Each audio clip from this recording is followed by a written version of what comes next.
Yo, what's up, my members, man? It's your girl Deja, and I'm back with another reaction video, man, on Fun. I'm on the road to the riches, can't fuck with these bitches. I'm tryna chase up all that chicken. Thought that boy day he was dissing, bullets never missing. Bro told me to do it, I did it. Tryna stack up all the cheese and be overseas. Really tryna start living. You wasn't rooting for me, peep the energy, cause you ain't believe the vision. I'm on the road to the riches, can't fuck with these bitches. I'm tryna chase up all that chicken. Thought that boy day he was dissing, bullets never missing. Bro told me to do. Alright, y'all, so look, as y'all see, man, we finna go ahead and react to the story of L.A. Capone.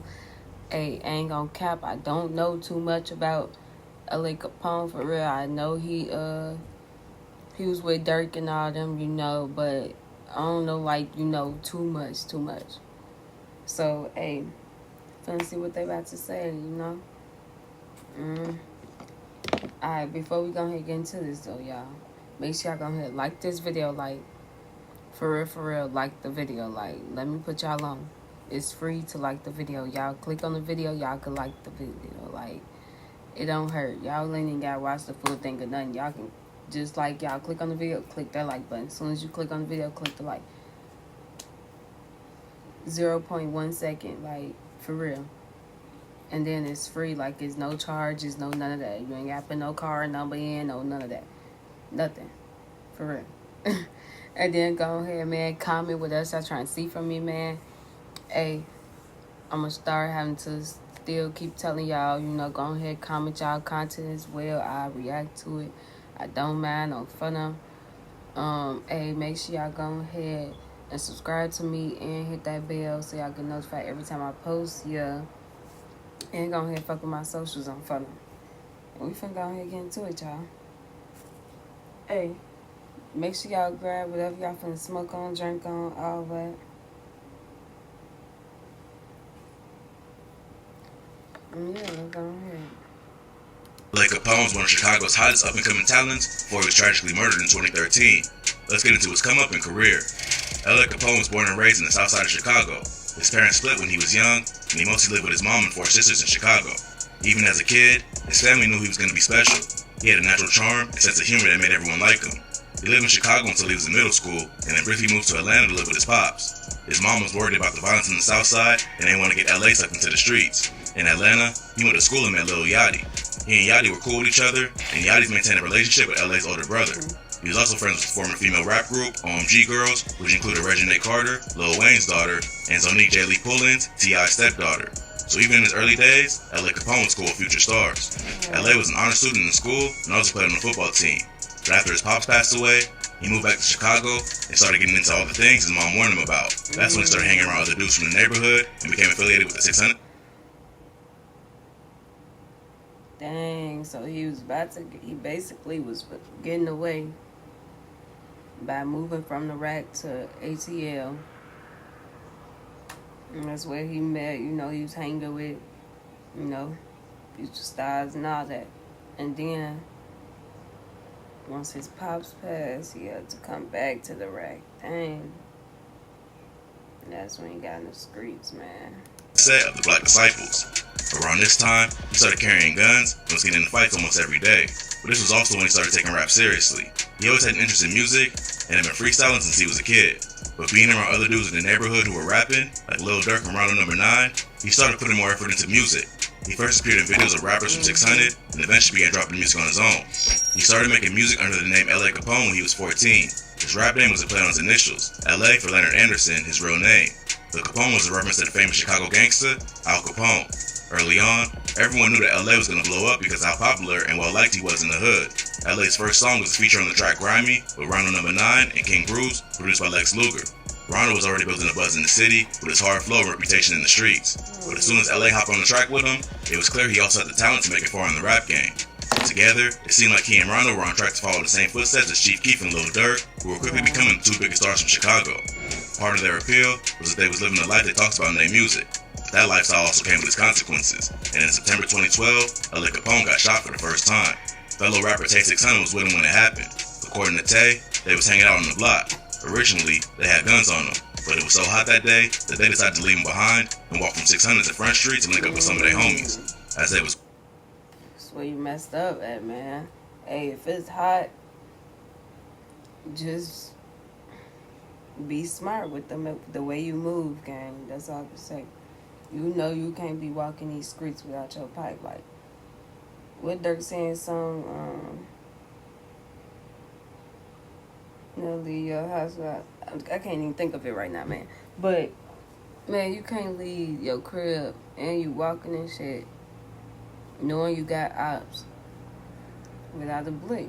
No matter if it's hot or not. You see, they got their blick on them and it's hot. Like, just move smart with it, gang. That's all you gotta do. Move smart with it, you know? Don't be out doing no dumbass shit where they can see it and all that other shit. You know, it's hot out. Alright. Do your little thug this'll go on here. Y'all walk to meet up with y'all peoples. And shit, be all cool with it, you know? Don't let it be saying none of that, you know? Walking, they saw one of their ops, but wasn't really paying attention. The dude went into a nearby corner store and shot at someone inside first. They heard the shot, but they didn't know where it came from. The shooter then came out of the store and spot. I mean, don't get me wrong. Some of y'all be like, man, but you know, 12 be messing with motherfuckers. Just, yeah, that's true. 12 do be messing with motherfuckers, especially if you already been on their radar, all that extra stuff. Like, they know who you are, all that other shit. But that's why I just say move smart. Like, so he upped his pole and started letting off shots. They all started to run, but LA got hit. They all tried to run opposite directions to get away, but LA ended up running down the street to try to duck behind the car. He got shot in the leg, the exact place he would get hit a year later, which took his life. But getting shot ain't seemed to phase LA. By that point, they had been exposed to so much growing up in Chicago that they was becoming immune to violence. So, LA made a quick recovery and got right back to what he was doing. He dropped his first solo track, Work, in 2012. The track did some good numbers for a debut song and showed how much potential he had as a rapper. But the track that really took off was the song Murder, which was released in early 2013. He followed up with the track So Loud, which also did major numbers and showed his versatility. LA was proving he was the entire package with cold bars, catchy melodies, and the swag of a superstar. He graduated high school in 2013. Even though he was an honor student with good grades, he didn't go to college, but instead put all his focus into his rap career. In July 2013, he appeared on several tracks on Runner No. 9's mixtape, Steve Drive, including Shooters, 600, Grindin', and Play for Keeps. Many of these songs eventually became drill classics. LA and Rondo went on to release a video for Play for Keeps later that month, which racked up millions of views and started to gain him exposure outside of Chicago. LA was on his way to becoming a major name and was getting looks from superstars like T.I., French Montana, and Waka Flocka. But he didn't even have an official project yet. So, following the success of Play for Keeps, he decided to lock in and start working on his debut mixtape. He booked time at the studio so he could work on the project. But before he had a chance to release the project, LA was tragically killed after leaving the studio. Around 6:30 p.m. on September 26, 2013, LA left the studio on the 7,000 block of South Stony Island Avenue. He walked down the alley to get into a car and was confronted by rival gang members who ended up firing several shots, hitting him in the thigh and lower back. LA's homie JB Bin Laden was with him at the studio right before he was killed, but he decided to walk home in a different direction. As he was walking away, he spotted an op trying to creep up on dang. Oh, wait, let me go back. him in the thigh and lower back. LA's homie JB Bin Laden Wait, my bad, y'all. walked down the alley to get into a car. I was low-key vibing to the beat in the background. Was confronted by rival gang members who ended up firing several shots. Hit 6:30 p.m. on September 26, 2013, LA left the studio on the 7,000 block of South Stony Island Avenue. He walked down the alley to get into a car and was confronted by rival gang members who ended up firing several shots, hitting him in the thigh and lower back. LA's homie JB Bin Laden was with him at the studio right before he was killed, but he decided to walk home in a different direction. As he was walking away, he spotted an op trying to creep up on LA and try to warn him, but it was already too late. LA tried to run away, but ended up collapsing and had to be rushed to the hospital. He was still alive when he was brought to the hospital and had to undergo emergency surgery. Unfortunately, he lost too much blood and ended up dying later that night. His homie who was with him ended up going the opposite way where LA was going. And he happened to look back and seen the op. They op finna run up on him. And it was too late by the time he tried to warn him. Like, damn, man, that's fucked up. But I'm saying, like, even the people in the car, because then they just say, like, he was getting picked up from... There was some people in the car waiting for him parked or something. Like they ain't see like they ain't see them creeping up. Like, L.A. Capone's death was a major loss for 600. Everybody thought he would be the next superstar to blow up from Chicago and put the whole hood on the map.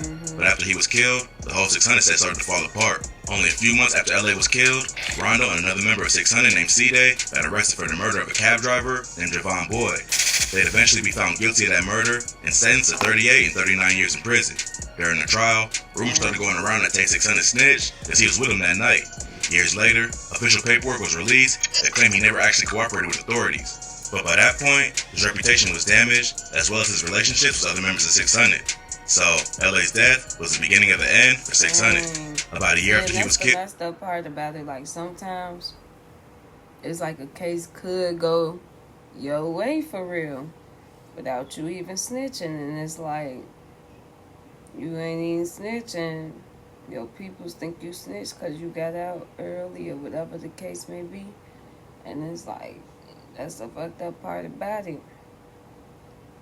It's like, damn, I ain't even snitch. And everybody think I snitched and shit. Like, it ain't shit I can do. And now years later, the report come out and shit. Like, that report come out, man, I'll be on live and everything. Hey, everybody owe me an apology on photo. Fuck you talking about. 3 men were arrested in connection with his murder. Police identified Taki Hardy Johnson and Michael Mays as the killers. A third suspect, named Miko Buchanan, was also arrested for driving a tail car, meant to protect the other car with the killer inside it. Johnson was sentenced to 60 years in prison, Mays was sentenced to 24 years, and Buchanan was sentenced to 45 years. LA's killers had ties to 051 Money Gang, a set of the Mickey Cobras, were known to be for 600. Taki Hardy Johnson, aka Lil Mick, was... Nah, I think I knew that though. I forgot what documentary I was watching, and I'm pretty sure they brought up something about that. The LA Capone, and you know, like the killers, you know, was with 051. Allegedly the one who shot LA, and the other 2 were accomplices. Police tied him to the murder after arresting Michael Mays, aka Rockhead, for a gun charge. He thought he could beat the case by telling them what he knew about his involvement in the LA Capone murder, but he ended up getting way more time than he would have if he just took the original charge. Rockhead implicated Lil Mick as a shooter, and Miko as an accomplice. By the end of the investigation, they all ended up snitching on each other. Dumb as hell. You was gonna get less years with that one charge that you was getting in there for. And you end up snitching and getting more years. And then they all snitched on each other, but yeah, because I ain't gonna go just past that. I heard that. Implicated Lil Mick as a shooter, and Miko as an accomplice. By the end of the investigation, they all ended up snitching on each other and confessed their involvement to the police to avoid getting life in prison. 051 Money Gang, and they all snitched and still got hella years. 25, 45, and 60 or something like that. Still got hella years. 600 had been beefing for several years.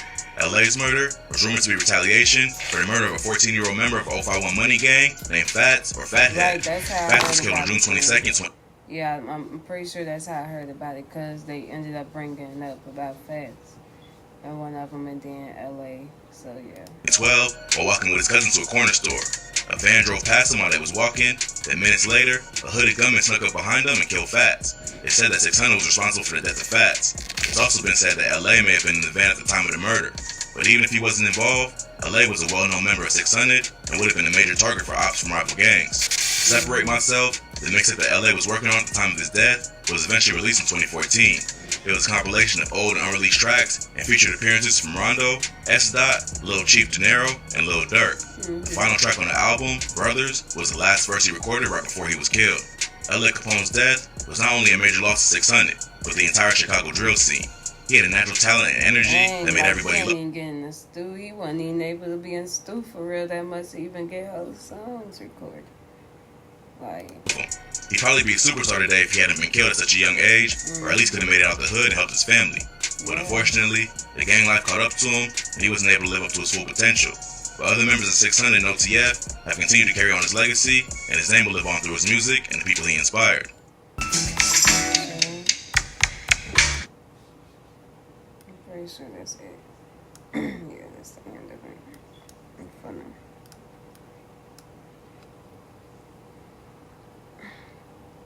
Alright, y'all, man. I'm finna go ahead and get up out of here, man. But make sure y'all go ahead and like this video. Go ahead, comment down below what else y'all trying to see, man. Go ahead, subscribe if you haven't already, and hit that bell so y'all get notified whenever I post. I'm finna have videos coming back to back to back to back to back. Like, I'm on it now. I'm trying to stay consistent with it, y'all, for real. And then, hey, make sure y'all go ahead and fuck with my socials, yeah. And I love y'all members. Peace out.